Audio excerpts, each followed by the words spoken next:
Hey everyone, welcome back to another video. In this video I thought I'd take the opportunity to give you guys a crash course on JavaScript. So this is actually the third part in a three-part series that I'm currently developing for my YouTube channel. The first two parts are already up on my YouTube channel. The first video covers HTML, the second video covers CSS, and in this one here we're going to be covering some JavaScript code. So if you're not familiar with JavaScript or you don't have much experience programming, I would highly recommend jumping over to W3 Schools and kind of getting yourself up to speed with JavaScript. So I'm just going to cover a couple of things here that you should become familiar with if you're interested in learning JavaScript. First things first, let's just under JS Home, let's just see what W3 Schools has to say about JavaScript. JavaScript is the world's most popular programming language. JavaScript is a programming language of the web. JavaScript is easy to learn. That one's debatable because I don't think JavaScript is very easy to learn. It's a very complex language and there's a lot of things you need to learn in it. Yep, and then so there's just an explanation from W3 Schools. And then there's a couple of sections here that you're going to want to familiarize yourself with. First things first, you need to be familiar with variables and how variables work. So in short, variables are containers for storing data, and they give you several examples here of how variables work, the different types of variables. For this video, we're going to be using let and const. So we're going to be defining our variables with let or const. We're not going to be automatically creating variables, and we're not going to be using var. So I highly recommend catching up on variables and how those work. Then we have operators. Operators are very important as well. JavaScript operators are used to perform different types of mathematical and logical computations. So it's very important that you become familiar with operators and how they work. So right here we have a very simple example of a variable being declared. The variable is called x, and then it's just using a simple assignment operator to give it a value of 10. Okay. And then in this next example here, they're using a plus sign to add two variables together. So that's another operator. Then there's also multiplication. So in this example, they're multiplying x by y. Right, and then they give you different examples here of the different types of JavaScript operators. So there's arithmetic, assignment, comparison, string, logical, bitwise, ternary, and type operators. So it's very important that you familiarize yourself with all of these operators and how they work. What else do we have here? And then we have assignment operators. So this is another section you should become familiar with. And then we have events, which we're going to be working with in this particular video.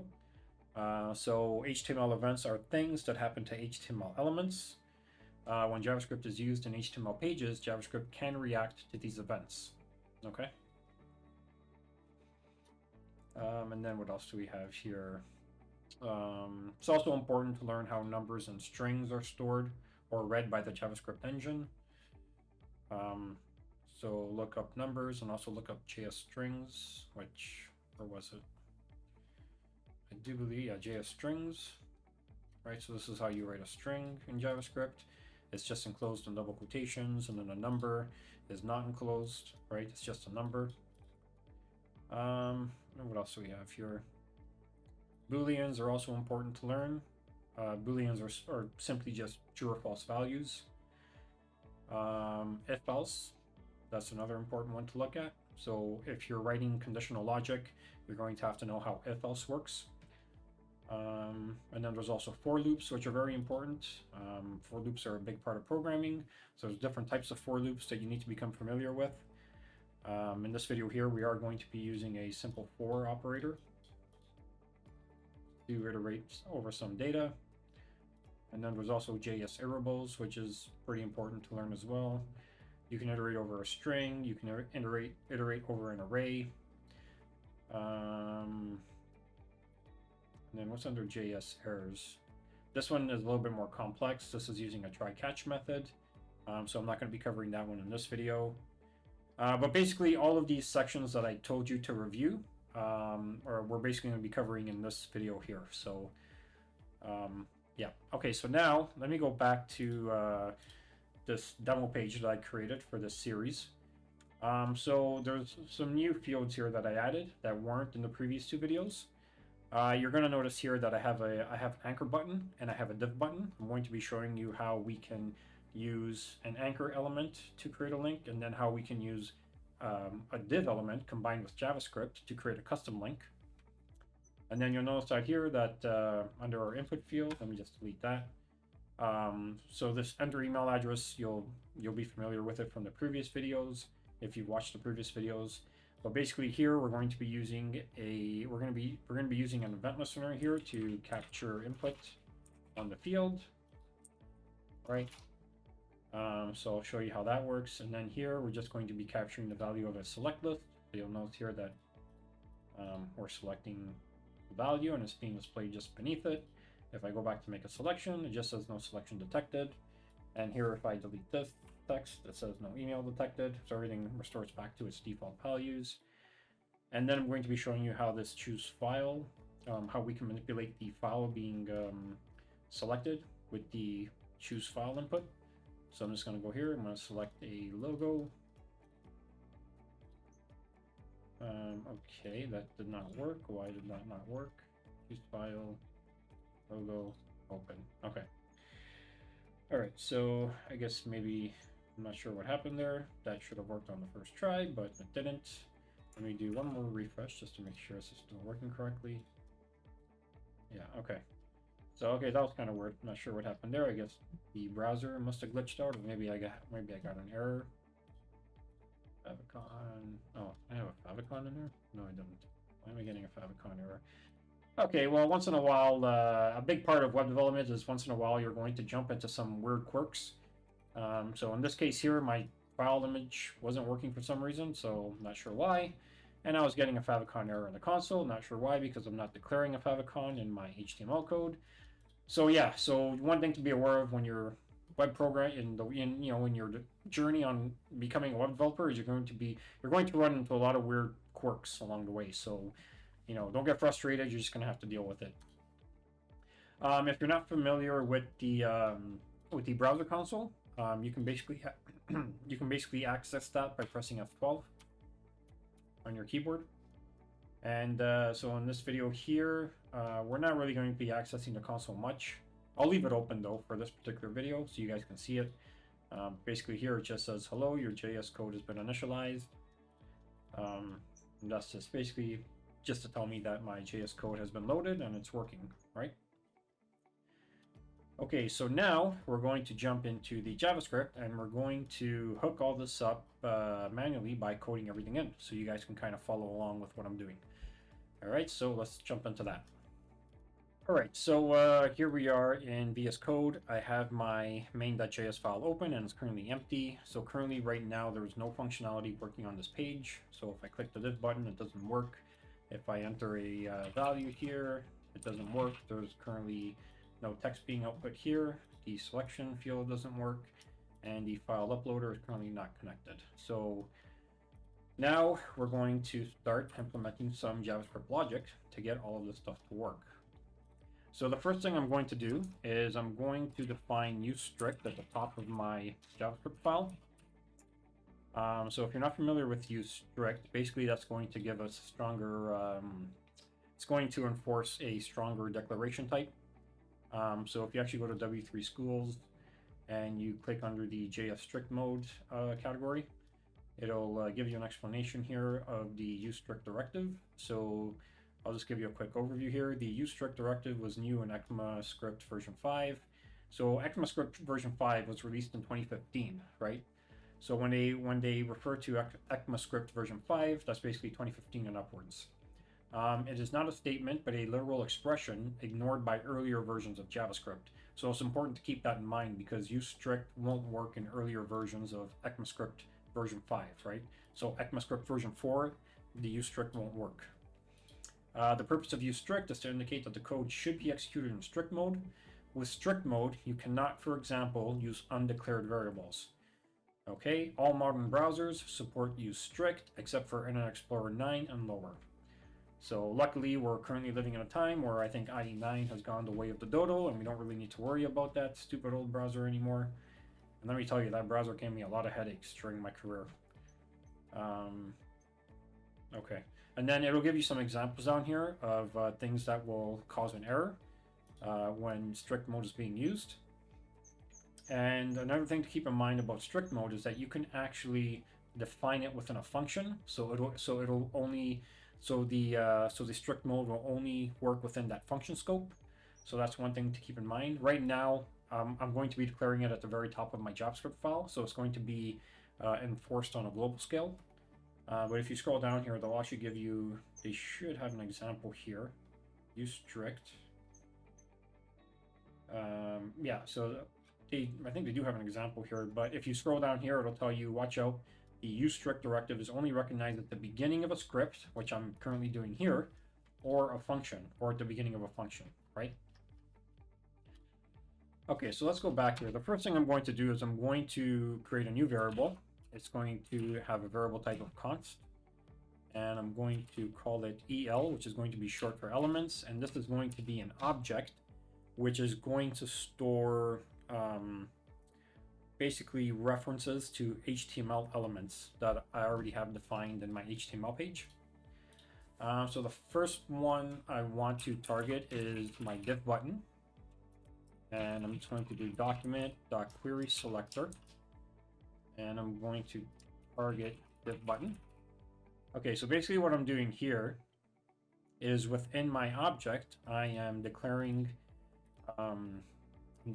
a value of div button, and then I'm assigning it a value of a reference pointer to an element that's already been created in my HTML, right? So if we scroll down here, div ID equals div button.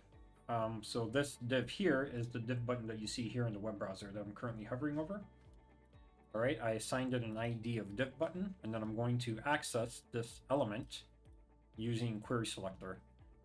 So document.querySelector, and then in here I'm just defining the name or the value of the ID that I assigned to that particular div. Okay, and then the next thing I'm going to do is I'm going to add an event listener to the window. So let me just quickly type this out. Window.addEventListener. This is going to be a load event. And then I'm just going to pass in a function. So here I'm just passing in a function that's going to execute when the window finishes loading. And then in here, I'm going to call an initialize function, right? So let me just quickly create that. So const initialize equals function. Okay. And then here I'm going to do console.log. Hello, your JS code has been loaded. All right. So let me hit save. Okay, so going back into the browser here, you'll notice in the console that we're now getting this console.log. Hello, your JS code has been loaded. So that's telling me that the JS code has completely loaded and it's now currently running. All right, so just to recap what I did here, so basically what I'm doing here is I'm targeting the window object, which is the browser window itself. I'm assigning an event listener to that, and then I'm assigning it a load event, right? And then I'm just declaring a function callback that I'm going to fire once that load event finishes running, or once that load event gets called. And then when this function gets called, it calls the initialize function here, which then outputs that value into the console window. So hopefully that makes sense. So basically what we're working with here we're essentially working with two functions.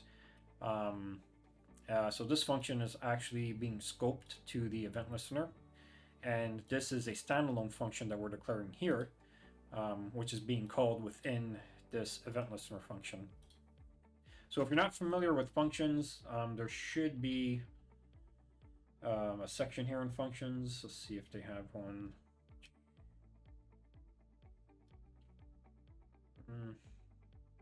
Okay, that's interesting. They don't have a section on functions.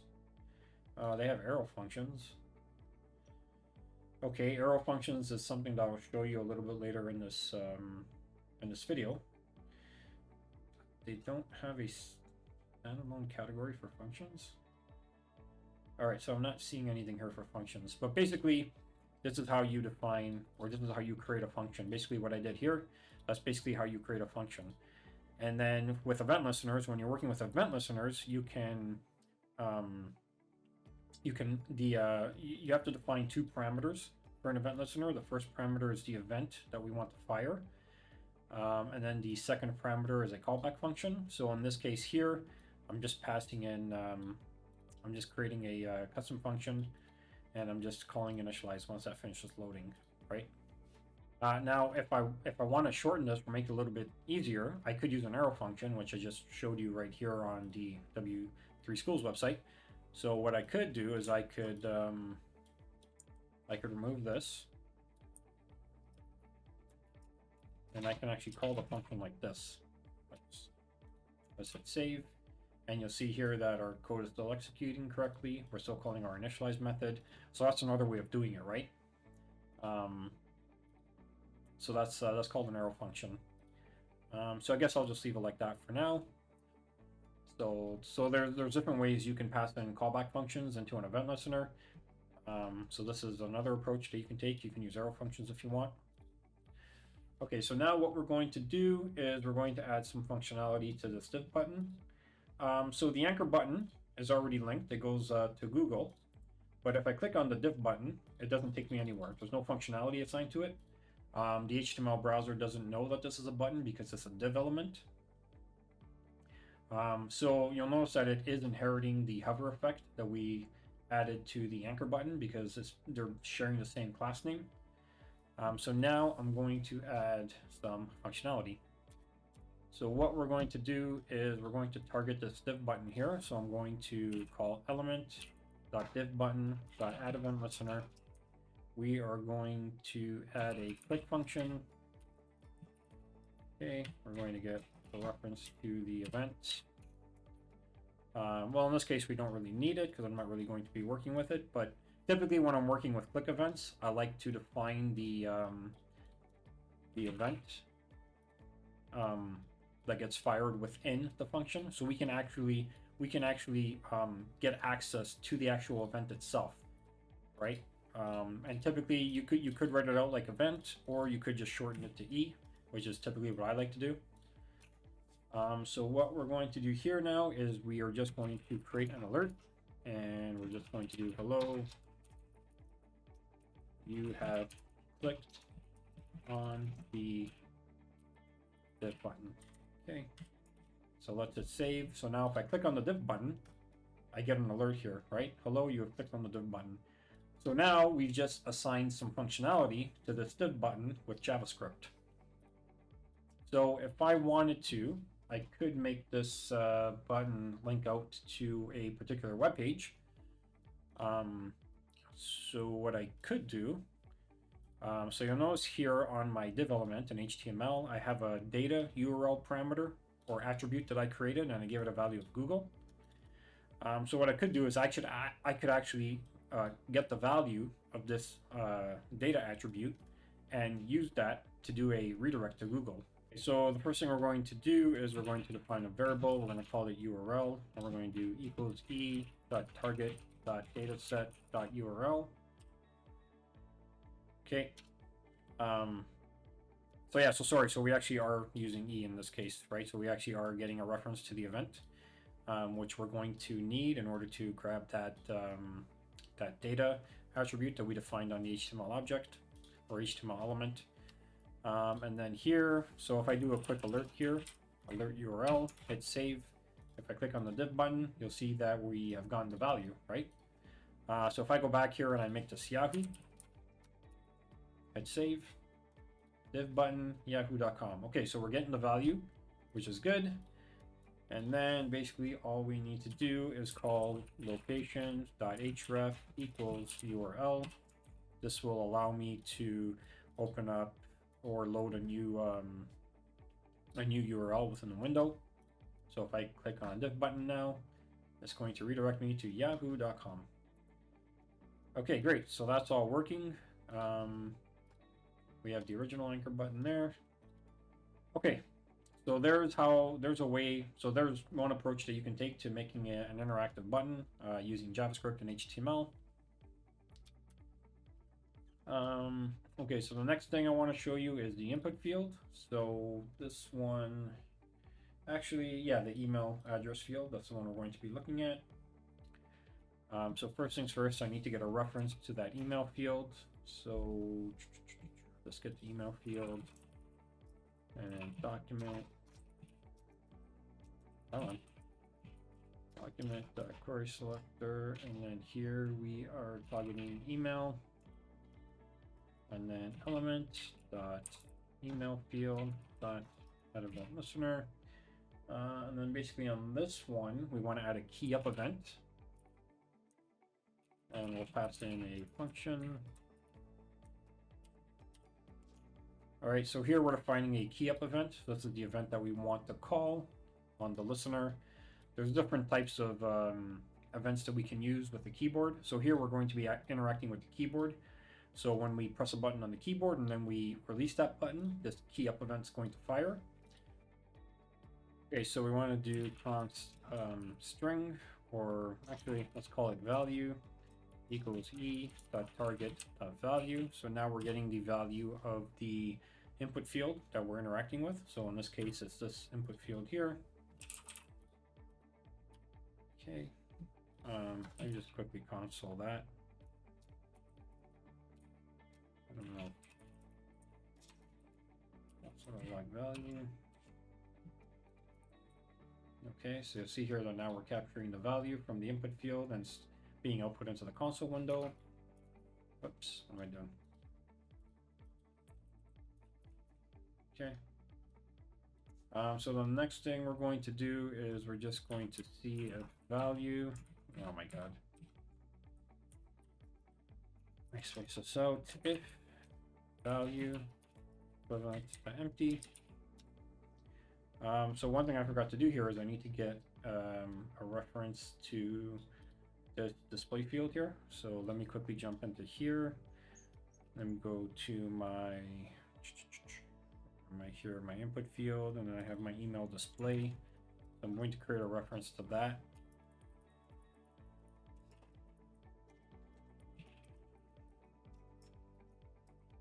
Okay. All right, so what I need to do here now is I'm going to do email or element by email display dot inner HTML. And this is going to just go to our default message, no email detected. So here we're using an if else statement. So basically the first thing I'm doing is I'm checking to see if value is empty. If it is, we revert the value of the display field back to no email detected. Otherwise, we're going to parse whatever the value of the input field is. We're going to output that into our email display div. So what we're doing here is we're doing element.email display.inner HTML. First, we're going to clear out the div, and then we're going to iterate over the string using a for loop. So we're going to do for let equals I. Oops. I is less than value dot length, and then I plus plus. All right. And that equals I. Variable declaration expected. Okay, let equals I, and then here, oh, whoops. Let I equals 0. Okay, and then we want to call it element.email display.inner HTML equals, and then we want to do value I. Okay. Let me hit save. Oh, sorry, that needs to be plus equals. Okay. So the reason I'm using plus equals here is because that's one of the assignment operators that will constantly append a new value to the same object or the same element. So if I were to just do equals here, and I type in text, it's always going to equal a single value. But if I use plus equals, which is an incremental assignment operator, it's going to continually keep adding to that display field, right?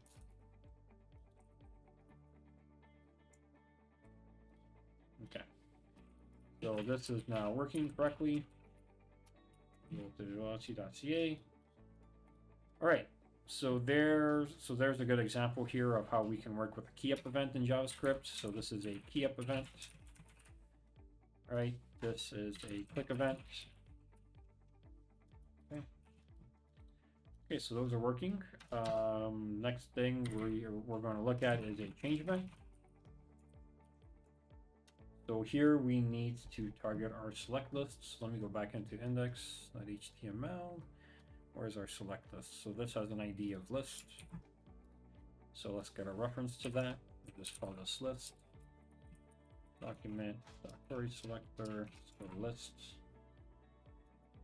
And then here we're going to element.list.add event listener. This is going to be a change event. That's a function callback. Okay, and for this one here, sorry, we also need a reference to the display. So select display, where we're going to be outputting the display of the selection. So let's just call this display. And then again, document.query selector. That's our select display. Okay. So what we need to do here is we need to get the value. So first we're just going to do const value equals e.target.value. Let's do a quick console.log to make sure it's getting the correct value or the selected value. Let me just clear this out. Yes. No. Okay, perfect. So we're getting the values here from the select list. And then all we simply have to do here, what are we going to be doing next? Okay, so let's see if value is equivalent to empty. Then we need to get list display. So we need to target element.listDisplay.innerHTML. And we're going to set this back to the original message. No selection detected. Else, we want to do element.listDisplay.innerHTML equals our value. Hit save. A selection, and there we have it. So now we have our selection being displayed here. Okay. Okay, so far we've covered a click event, a key up event, and a change event. All right, so that's pretty much how you code that. And the last thing we are going to do is we are going to create a file handler. All right, so we need to add a change event on this file upload field. So we need to get a reference to that file upload field first. So here I've called it file upload. So my input file input field has an ID of file upload. So let's call this file field. And you'll notice here that all of my query selectors are targeting the HTML elements by their IDs. I prefer doing this because it's actually faster for JavaScript to iterate through the HTML DOM when it's trying to find something by its ID as opposed to its class name. So you could also target HTML elements by their class name by simply changing the hashtag for a period. So that will find an element by its class name. But if you're targeting by ID, then you're going to be using a hashtag. Right, so you're going to prepend the hashtag to your ID value. Okay, so what we need to do here is we need to do element.filefield.addEventListener. Here we're going to be adding a change event again. We're going to be passing in a function callback. So the first thing we need to do is we need to get the actual data from the file that we're going to be selecting. So let's do const file data equals e.target.files0. Okay, so let's just see what we got there. Let me do a console.log file data.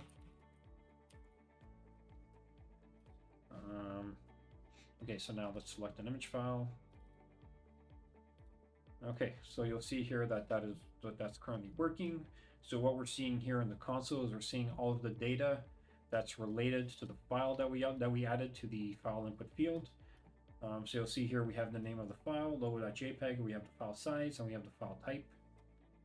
Okay, so that's great. So now I'm actually going to be creating a separate function that's going to display the image onto the page. I like doing it like this because it keeps this functionality separate and I can reuse it for other purposes. Okay, so const preview image equals function, and I actually need to pass in a reference of the file and the target element that I want the image to be displayed in. Okay, so the first thing we need to do here is we need to define a file reader. So const reader equals new file reader. Okay, and then we need to do an onload. So we're going to do reader onload equals function. Yeah, so reader onload equals function.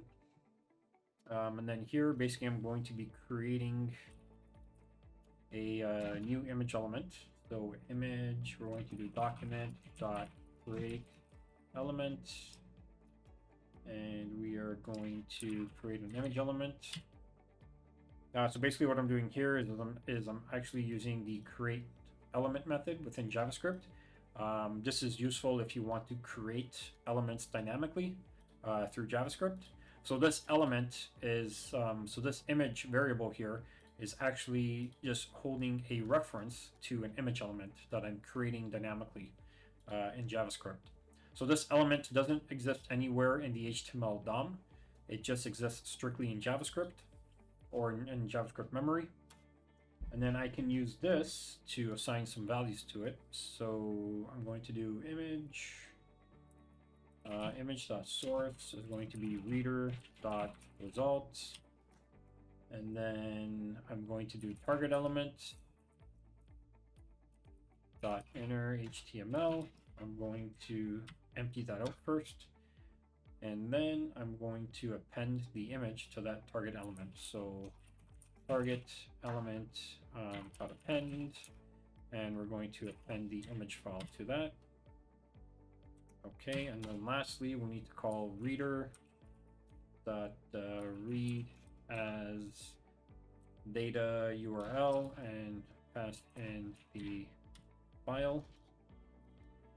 Okay, so if you're not familiar with the file reader, I actually have another video on my YouTube channel that explains the file reader more in depth. But the file reader is basically an API that's part of the JavaScript library, which allows you to handle file uploads and manipulate the data, or get the data from that file that you've uploaded into a file input field. Okay, so now what I need to do is I need to go back to my event listener, and I'm going to call preview image, and I'm going to pass in the file data that we captured, and I need to pass in a reference to the target element, which is this field here, which currently displays no image detected. So I actually need to grab that quickly from HTML. Here we have an image preview div that I created. So let's get that. Let's create a pointer reference to that. So I'm going to call this image preview, and then document.query selector image preview. Okay, and then down here in my function call, I'm going to do element.image preview, hit save, and I believe that should work. So let's select an image, and there we go. Nice. Let me select another image. All right, working good. Okay, great. So, all right, so now there we have our file handler event listener. Um, so I hope this all kind of makes sense to you guys, kind of what I'm doing here and how I'm structuring things. But if things are still a little bit confusing, then I would highly recommend going to W3 Schools and really going through each of these sections and get more familiar with functions. Oh, there it is, JS functions. Okay, so let me quickly explain this. A JavaScript function is a block of code designed to perform a particular task, right? So back here in my JS file, this preview image function that I just created. So this preview image function is the sole purpose of this function here is to just process a file with using the file reader API and then appending it to an element so we can display it onto the page, right? And then a JavaScript function is executed when something invokes it or calls it. So in this case here, I'm actually calling the function here, preview image, and I'm passing in two datas, I'm passing in two data parameters into that function. So functions can have as many data parameters as you want. So here I defined two data parameters for this preview image function, file and target element. Functions don't necessarily have to have parameters. If you don't need to pass in any data, it could just be an empty function call. But in this case, I'm passing in my file data and I'm passing in my target container where I want my image to be displayed onto the page, right? Okay, so if I wanted to, I could actually take this block of code here for my key up event, which I'm currently using on my input field. And I can actually move this to its own function, so I can make this reusable for other elements as well. So it makes the code more modular. So let me take this code here. Let me write a new function. Let's call this const write to element equals function. I'm going to put this in here. Oops. Write to element equals function, and I actually need to pass in our event that we're working with and the element. Okay, so then here I want to make some changes to the code here. I want to actually target. Let's target. So here I want to actually target the element. So let's change all occurrences here. Because now we're passing in a reference to the element that we want to use to display our text output.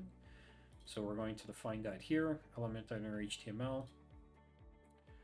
And actually I need to get the value here as well. So what I'm going to do is I'm going to get this const, I'm going to move it here to the function. All right, so either target the value, and then here I'm going to change this function callback to an arrow method. And then we're going to call write to element, and we're going to pass in a reference to our event and also the element that we want to target. So in this case, it's going to be email display. Okay, so now I'm going to hit save, and we should see that that still functions the same way. Yes, it does. Excellent. Okay, great. So the cool thing with this is that we now have this code neatly tucked away in its own function. And this function here can essentially be reused with other elements, right? So now our code is a lot more flexible. When you implement arrow functions, you can make your code more flexible. So let's just say I had a field on my page, like a phone field, and I wanted to capture the input of that phone field and display it to a particular div container. What I could do is I could target a phone field. So I could do element.phonefield.head event listener, key up, and we could essentially reuse all of this code here. And oops, key up, and then this could target a phone display, right? So there's another way that we can work with callback functions using arrow functions. This is actually, I actually prefer doing this when I'm coding. I just find that it makes things a lot more flexible and reusable. So the one thing, the most important concept with programming, if you're not familiar with it, is the dry principle. Don't repeat yourself. So going back to the other code, I mean, you wouldn't want to do something like this. Let me just undo everything here real quick.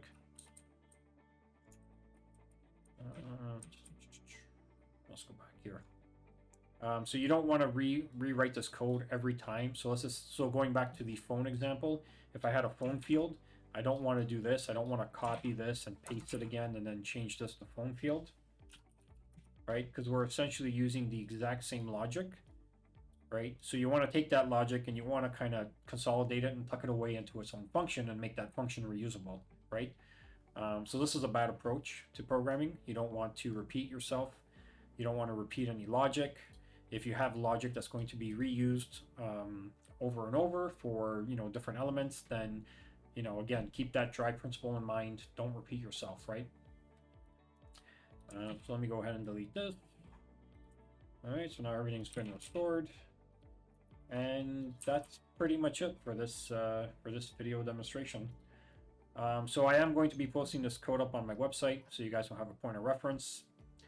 I'll also make some notes in the code, so you guys have some notes to follow along with. But other than that, that was a crash course on JavaScript. So guys, I hope you guys found this video useful. If you did, feel free to like and subscribe. And I'm going to try to come out with some more videos next week. But in the meantime, keep learning, and hope you guys found the video useful. So again, guys, feel free to like and subscribe, and I'll see you guys in the next one. Thanks for watching.